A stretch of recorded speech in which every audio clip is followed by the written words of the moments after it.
Здравствуйте! В этом видео рассмотрим создание размера симметричного диаметра в чертежах в программе SolidWorks. В старых версиях программы для создания размера с обрывом размерной линии на местном виде нужно было увеличить размеры ограничивающего эскиза, после этого добавить размер и далее уменьшить назад размер вида. На местном виде разреза требовались такие же действия с увеличением и уменьшением области вида и дополнительно обрезка размерной линии по краю местного вида. После версии 2016 выносить такие размеры стало проще. Стало достаточно указать кромку диаметра, и размерная линия автоматически обрезалась по краю вида. Но для выноса некоторых размеров все равно требовалось увеличивать область, выбирать кромки и снова уменьшать область вида. А вот эти вторые стрелки для соответствия требованиям ГОСТа приходилось убирать вручную. В версии программы 2022 появился новый вид размера – симметричный линейный диаметр. Вот он уже позволяет создавать разрывы размерной линии согласно ГОСТу.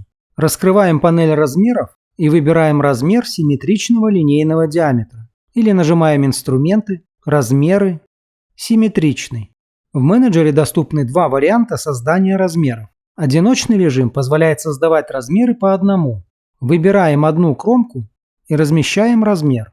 Далее выбираем другую кромку и выносим размер. Далее выбираем ось и кромку и размещаем размер. Также можем выбрать ось и точку. Снова выносим размер. Таким же образом можно создать и линейный размер. Указываем ось и боковую кромку. Размещаем размер. Осталось только удалить знак диаметра. Выделяем, удаляем и нажимаем ОК. Чаще всего такие размеры применяются на местном виде. Просто выбираем кромку и размещаем размер. Указываем другую кромку и выносим размер. При этом выбрать условное изображение резьбы инструмент не дает. Выберем второй режим, который позволяет быстро создавать сразу несколько размеров относительно одной выбранной оси. Сначала выбираем общую ось и далее выбираем подряд несколько кромок модели.